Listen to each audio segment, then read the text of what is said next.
Hello and welcome back. I'm Virginia, and this video is on why therapy, why you should go to therapy, or why you're choosing finally to go to therapy. In my humble opinion, all people should have a therapist on board, just like they have a doctor and a dentist on board, because therapy, because life happens. And what's interesting is that when life happens, it's potentially stored in your body, and it's what's causing you to be sick.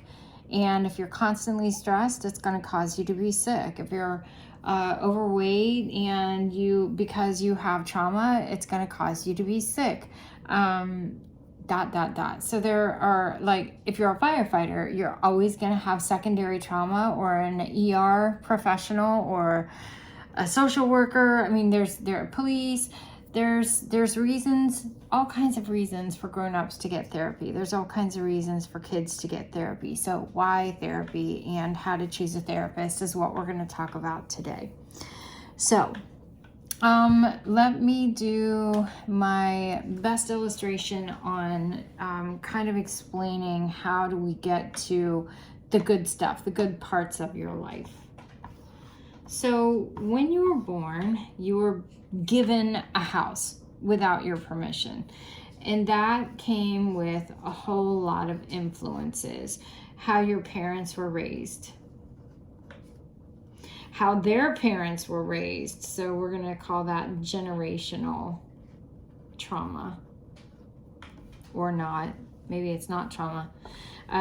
Friend influences as you were growing up, school influences as you were growing up, religious influences as you were growing up, just people, places, things as you were growing up.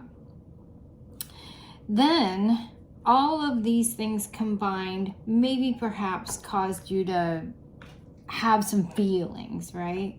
And when you choose to go into therapy, you choose to go into the hallway of fix it.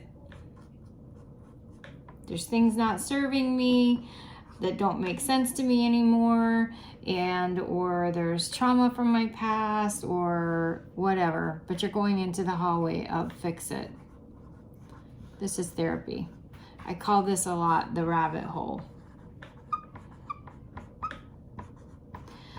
It's also the map for becoming your best and highest self, which is new you.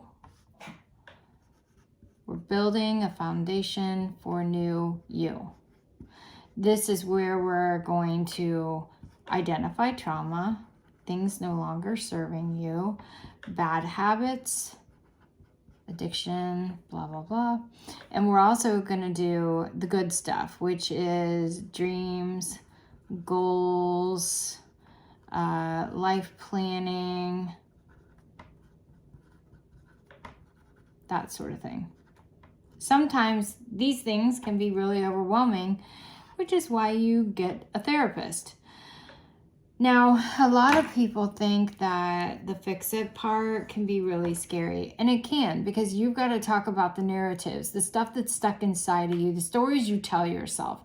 Whatever you tell yourself, you're right. So if you wake up every day and tell yourself today's going to be a shit day, guess what? You're right. But if you wake up every day and tell yourself today is going to be a new day, I'm going to do great things, I'm going to invent something, I'm going to make a new friend, I'm going to change jobs, today's the day I ask for the raise. Whatever you put into the universe, whatever energy you put into the universe, you're right. Now, when it comes to therapy, stuff happened to you over here. And maybe it's causing depression, anxiety, maybe it's causing you to be snappy or grouchy. That's the goal of therapy. And there are other videos that are going to help us identify through a timeline, like what happened, explaining to you through a bell curve, fight, flight, freeze, or fawn, how you stored it into the subconscious, blah, blah, blah.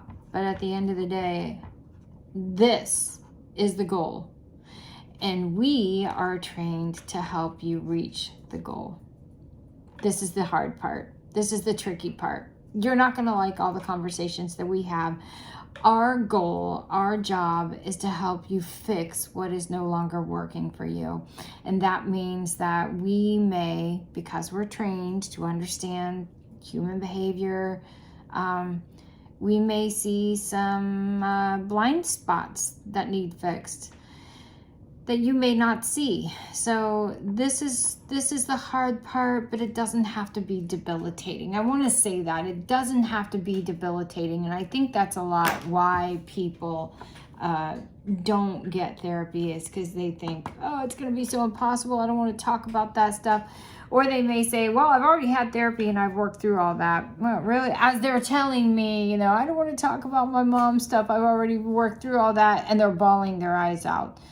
So that tells me that you're really not done doing the proverbial work. So our job is to identify what's the work, how do we fix it, or how do you fix it, and how do you build this new foundation for yourself. This is the hard part, not debilitating. Okay, so on that note, I also want to say that there is a way to choose a therapist so that it makes sense.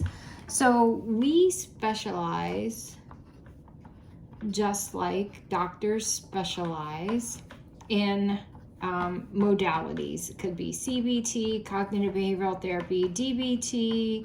Me personally, I specialize in addiction, trauma, domestic violence, adults, mostly women, but I have men too. I work with men, but recently here I partnered up with a male clinician who I think is just fantastic. So lately he's been getting my men. So, but I do work with men as well. I also am a clinical hypnotherapist, and I do holistic health type work, which is like meditation, life planning, coaching, that sort of thing. So, and I don't work with kids. So if you have a child, can I work with kids? Yes. Am I dangerous in that arena? Also, yes. But I don't prefer to work with kids. So typically I'm going to refer those folks out. I'm trained in a lot of modalities. Okay, models of therapy. Google that. Or you can find it on psychologytoday.com. You need to understand what the models of therapy are. You should understand. You don't need to do anything. But you should understand what are the models of therapy, because how do you know what kind of therapy you need? Because there's like, I don't know, gosh, there's so many different models of therapy. You could also Google image this. Pardon me, if you really want to know. But also models of therapy, psychologytoday.com has a really great article on models of therapy so that you can understand what different models of therapy we have. So that you can like pick one that makes the most sense. So there's like equine therapy, working with horses. I love equine therapy for kids. I love play therapy for kids, sand therapy for kids, art therapy, music therapy, dance therapy. Those would be all great go-to models for kids. I'm not trained in any of those, so I don't think I'm the best fit for a kid. I'm not interested in learning. I mean, I think they're fantastic, and I've seen them, but I don't specialize in those areas. So I'm not going to be the greatest fit. If you need a brain doctor, I'm not going to send you to a foot doctor. So it makes sense for you to understand like what kind of therapy is available so that you can pick the best thing. If you have addiction therapy, or if you have addiction, I'm your girl. If you have life trauma, I'm your girl. If you're coming out of domestic violence or trying to figure out what's the map to get out, I'm your girl. But so far as different models of therapy, there are a ton, and you should be kind of familiar with them so that when you're going to choose a therapist, you can choose the right therapist. And Psychology Again Today psychologytoday.com again has a great article on that. Another way to choose your therapist is your insurance card. There is an 800 number on the back of your insurance card, and you can call them and they can tell you who's in network with you. You can look at Psychology Today is one of the ways. You can narrow it down by zip code. You can narrow it down by specialty. You can narrow it down by male or female. You can narrow it down by LGBTQ, well, you know what I mean, LGBTQIA, or kids. I mean, there's a lot of in Psychology Today, you can narrow it down by these different things, and it just helps you get down. Let me say, on zip code, you should try, you shouldn't do anything. You should try to choose somebody that's local to you, because if you're having to drive a half hour every day to get to your therapist, trust me, that's going to be exhausting and you're eventually going to quit. So again, kind of how to choose a therapist is also important when you're deciding that you should go to therapy.